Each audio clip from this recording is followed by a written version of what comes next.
I'm Matt Shumaker. Welcome to Tech Forum.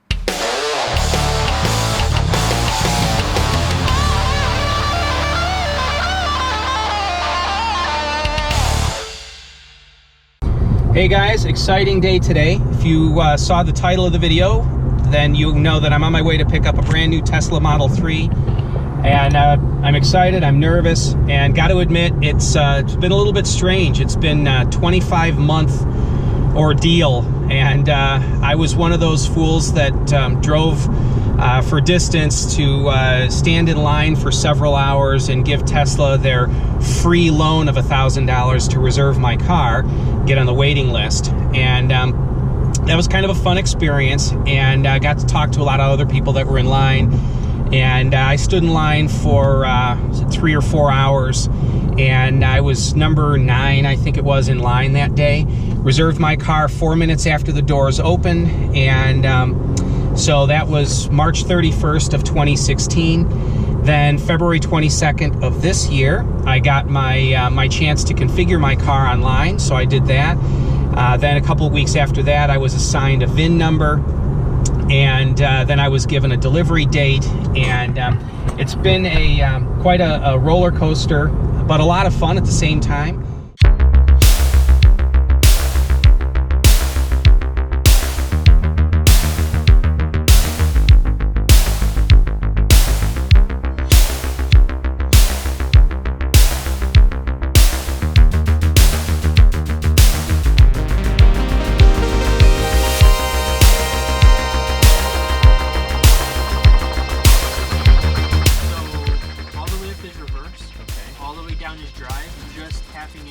Down a little bit, we'll put it into neutral.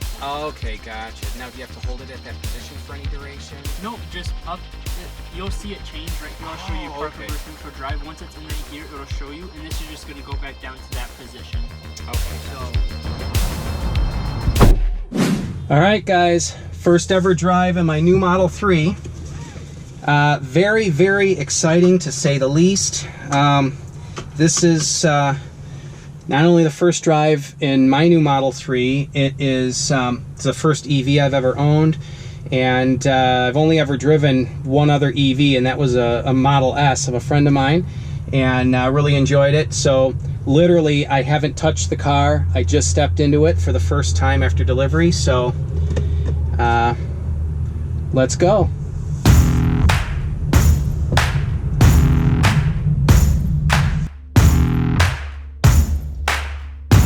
A few days has gone by now. I've been driving the car. I've actually got 950 miles on it. I drive about 160 miles a day, mostly visiting clients for work. And yeah, a lot to share. First off, there are so many Model 3 videos on the web right now that I wanted to avoid covering a lot of the same things that other people have covered, although that's going to be impossible. There's obviously going to be a lot of overlap.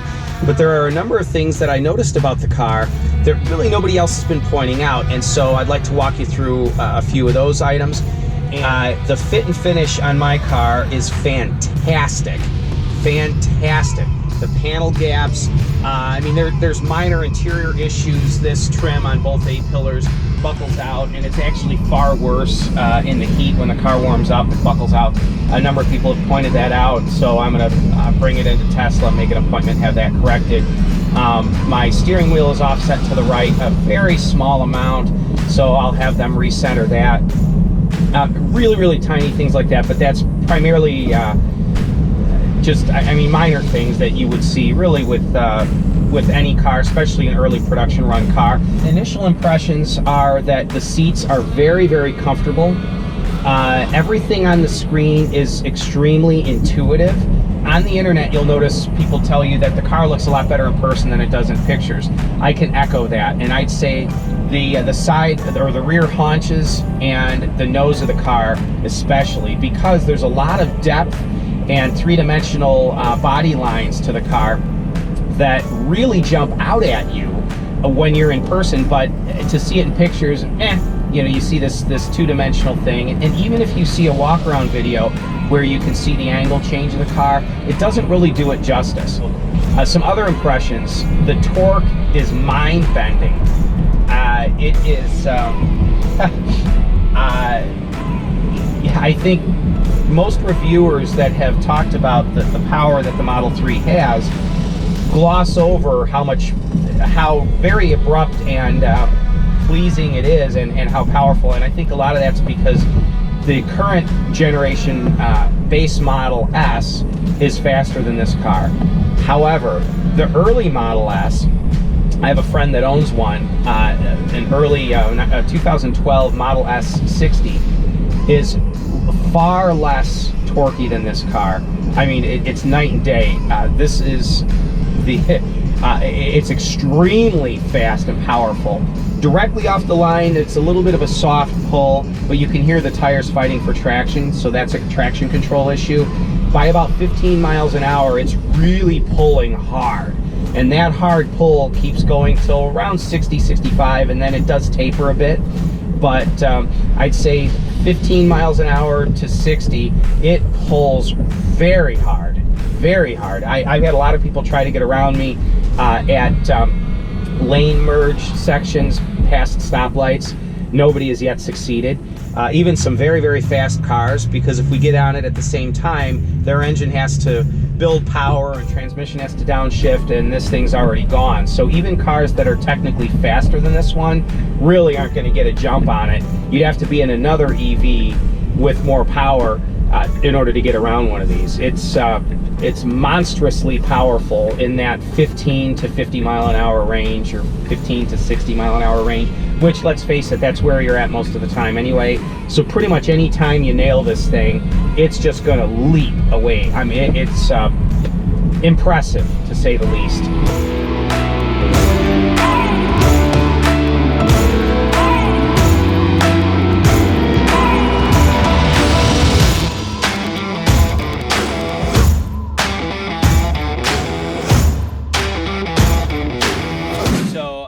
I love the car. I've had it for 2 weeks at this point, and I use it primarily for visiting clients for my business, and I'll be shooting a video on all the dynamics of using a vehicle for business use and the financial side of that.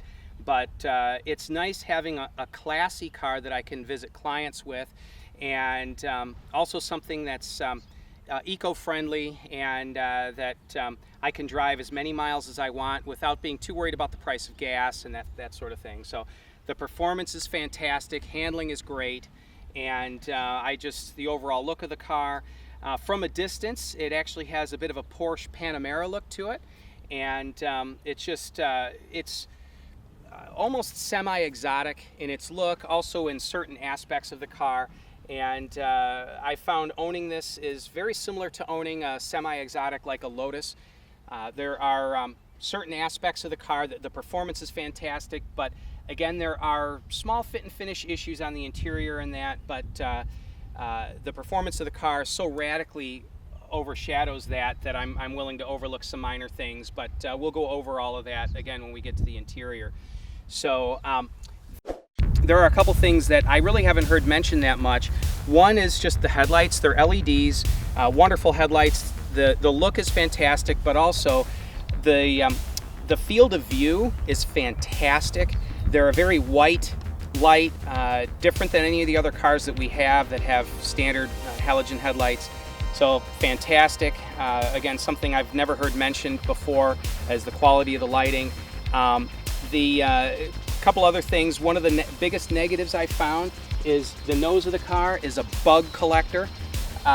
It is bad. I wax it every week so that I can more easily clean the bugs off, but never had that kind of a problem with a car before. But that's one negative, which with a white car it sticks out, so something I wanted to point out. I got the standard wheels that come with the Aero hubcaps, and I just like the look of the wheels underneath the caps.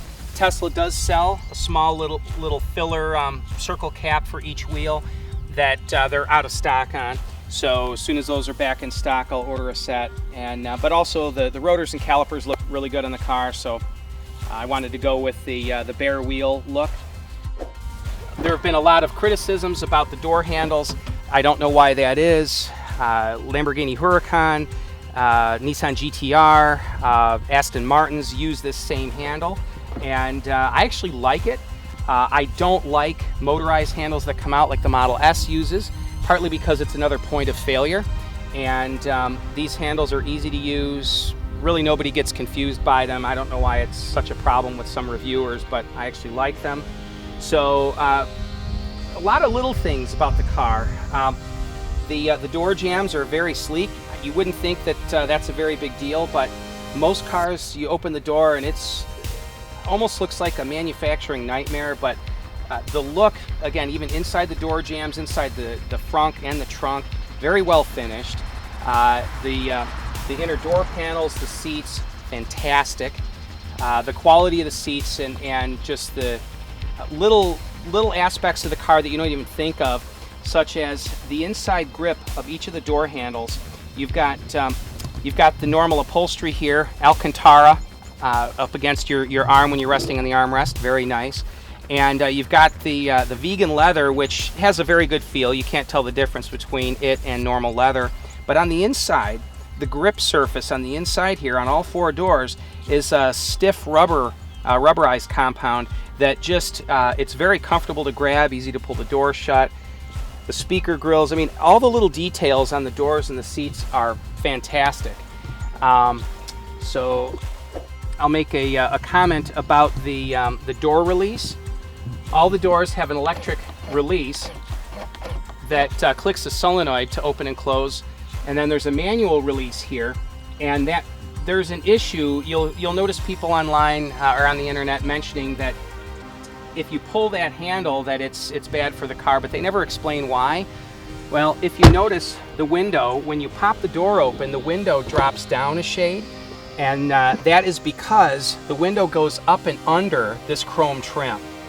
So the electric door release, I believe they put that there so that the window can drop, then open the door. If you use the manual release, it forces the window to pop out from under that trim, and there's actually a small warning that comes up on the display that tells you that you have a potential of damaging the window trim if you use the manual release. But that's the reason for it, is that the window pulls down to clear that trim when you use the electric door release. Let's see here, what else? A few interesting small details about the car. Badging.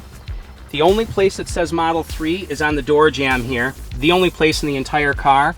And the name Tesla isn't anywhere on the car. Just the Tesla T on the steering wheel, on the trunk, and both front and rear trunk lids. That's it. They have pretty much done away with any and all badging, and I believe that's to let the car speak for itself. It generates some interesting conversations, though. People ask me what kind of car it is. I've had people guess that it's a Porsche, just again based on the nose styling, and so it's a conversation starter, the lack of badging. And but there's several things that I noticed once getting in the car. Everyone notices that the dash is very plain, but very few people mention that it's extremely low. In fact, if you notice that the height of the dash is down pretty much at the middle of the steering column.